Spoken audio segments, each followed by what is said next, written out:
you, but you certainly make your case for the legitimacy of what you're doing very well.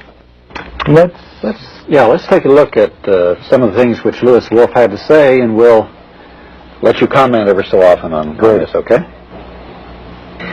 What, in the years that you've been publishing it, do you think are some of your most significant revelations? Are there some stories that even shocked you? Well, I think one of the big stories that we were able to document in some detail was the whole scope of CIA activities similar to what the CIA did in Chile, and which was documented by the Senate Select Committee, was the whole covert action program in Jamaica in between 1976 and 1980.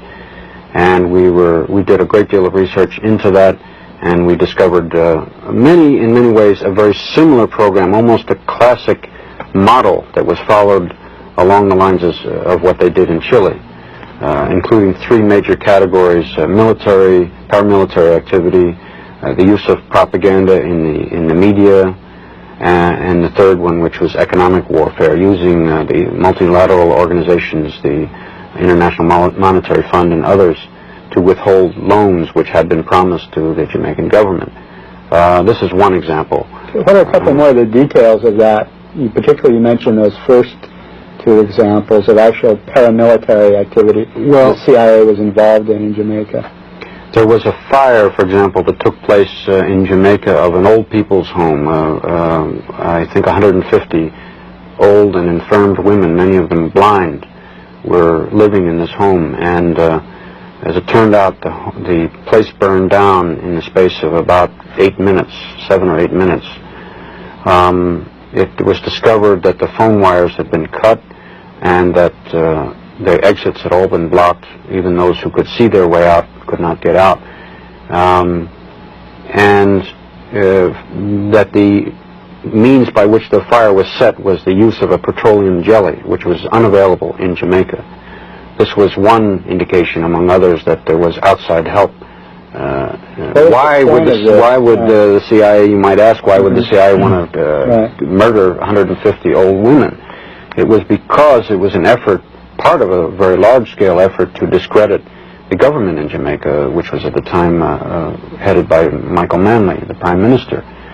There were images produced of Michael Manley in the media, in the Daily Gleaner, which was the newspaper which the United States, through the CIA, helped to support. And there is a good deal of evidence of that. There were images of Michael Manley showing a death mask. I mean, it was his face which had been somehow made to look like a death mask, although it was pretending to be a photograph of him. And there were many ways to try and discredit him. This is very, very similar, in fact, to what the CIA did to try and discredit Salvador Allende in Chile. If you remember, Richard Nixon instructed the CIA in a meeting which was in 1970 in the White House, and there was a document in the Senate report which is reprinted, and he said, "Make the economy scream." Those were his words. And that's, of course, what the CIA proceeded to do in Chile, and that's what they also did in Jamaica. They also furnished a lot of munitions and assistance to the terrorist squads that were going around killing people in the cities and also in the countryside in Jamaica as well. That's correct. Well, John, you had a trip down to Jamaica, and you saw a lot of these things about Jamaica with your own eyes, right? Yes, indeed. A very moving, a very interesting trip to me, to see a target country at a time in the height of a CIA operation when I was completely outside.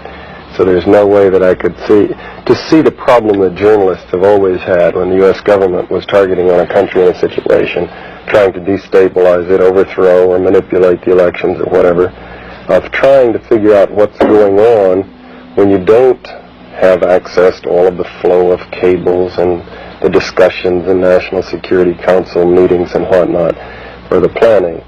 I observed that from published information, the CIA station there was quite large for that size of a country. It was huge, in fact. It was bigger than any station I knew of in Africa, although Jamaica was a fairly small island with 2 million people.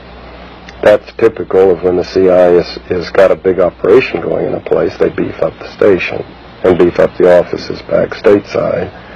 the tone and flow of articles in the Gleaner was, of course, as Lou says, definitely a chapter out of Chile or a chapter out of the Angolan operation.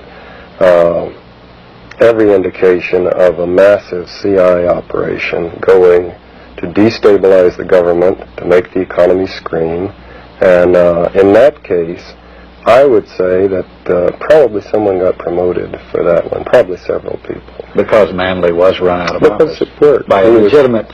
Yeah, without a scandal, without an assassination, without the things that have caused the CIA so much grief, Manley, a champion of social democracy, of giving the people a piece of the pie, was thrown out of office, and an arch-capitalist was put in office.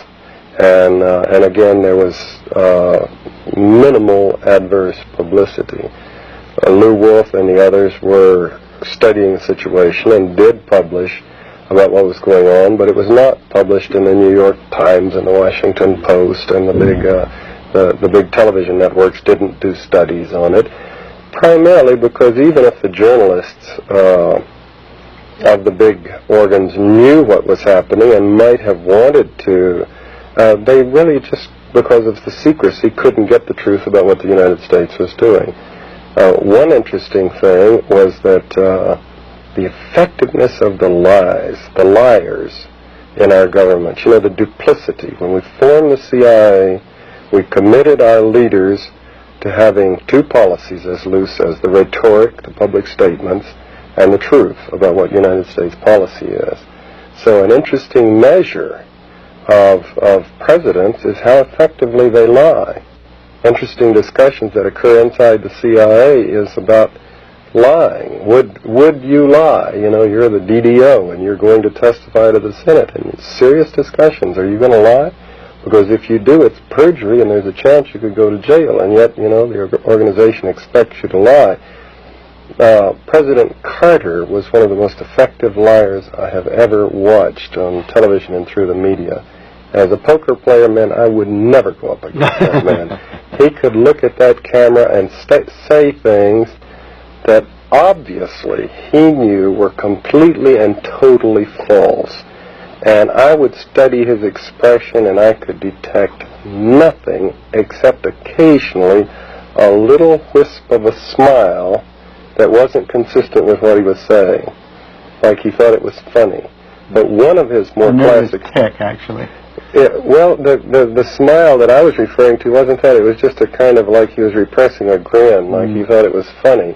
How he rationalized these things, I don't know, but one of his most conspicuous lies was when he sat down with Manley just a few weeks before the elections in Washington and told him face to face that the CIA, don't have the CIA doing anything to destabilize you or your government. We have no such program going. When obviously he did. And he pulled it off to the point where even Manley was troubled. Very effective liar.